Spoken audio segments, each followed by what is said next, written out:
Kemi patur një ministër gati sera të fikët në mes të sallës. Kjo është tipike, e bojnë gjithë liderët. Kjo tregon gjithçka. Se ka marrë veten akoma. Kjo tregon gjithçka.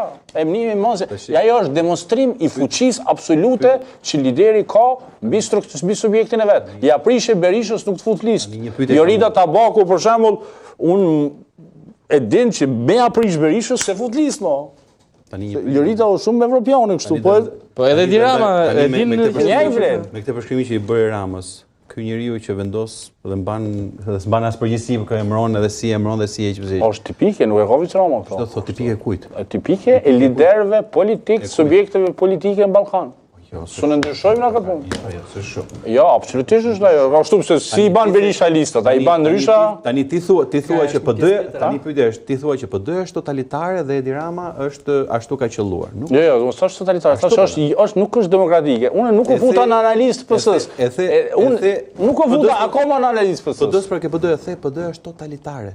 Jo, unë thash, nëse qeveria është regjim totalitar, opozita që do duhet të ishte në teori antipodit demokratik është gjithçka përposë demokratike. Opozita mund të jetë një pjesë, po është plurale, ka disa. Tani pyetja është, me çfarë imponohet Partia Demokratike antarësisë saj? Përjashtimet në vetvete nuk janë imponohet në vende pune? Përjashtimet në vetvete. Imponohet në interesa biznesi? Nuk përjashtime, sepse zotëria ka dalë me një pretendim legjitim se mund do në vot kryetar. Ajo është rezulton që kjo Partia Demokratike në pikën e vet më kritike me një lider opozite çai ka penguar Saljanit me dal kundër kandidatit Sali Berishës, shpjegom se na do bëhet demokracie. Çai ka penguar Sali Berishës Saljani apo don me garu, dil garo, me shumë gjasa kish me hub Saljani, sepse sa të gjallë Sali Berisha nuk ka njerin këtë tokë që rrezon Sali Berishën, PPD-s. Po çai pengoj me dal kundër kandidat? Tani pyet. Çai pengoj? Ti mendon që Sali Berisha e ka frikë Saljanin? Po jo, mos po di, po çai pengoj?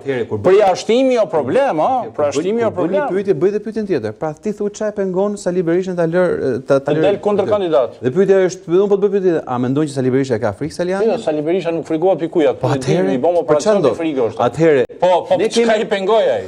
Këtë po them, ne po mundojmë të lexojmë simptomat. Kemi një njeri Saljani që thotë që Sali Berisha duhet pranojë garën dhe e cilëson Sali Berishën si njëri që ka frikë nga gara dhe pyetje a mendon që ka frikë nga Sali Berisha nga Jo, ashtu po del. Ashtu del ajo. Po prit pra, tani ka dhe një tjetër nëse Saljani nuk më thojmë Sali Berishën me doli. Tani ka një pretendim.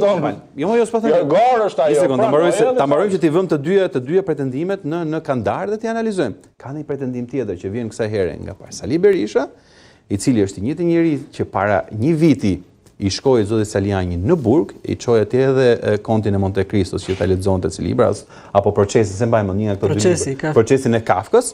Pra i çoi dhe i shkoi edhe në Burg, e trajtoi edhe si të dënuar politik, i dha edhe postin ex officio të zotit Saljani në Partinë Demokratike dhe bëri shumë mirë që ja dha me qira fjala dhe krejt papritur në nëntor, në kulmin kur ishte çështja dhe sapo kishte shpërthyer çështja e Belinda Ballukut, në Partinë Demokratike nis një përplasje.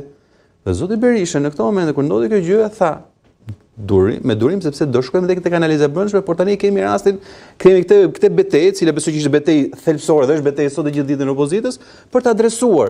Për ato që ishte se kapje gafil e Belinda Ballukut duke vjedhur duke ndryshuar tendrat. Ti e bën fakt krym këtë mohabet. Kjo perla, domethënë kur bën prokuror, gjykat, ekzekutor vet.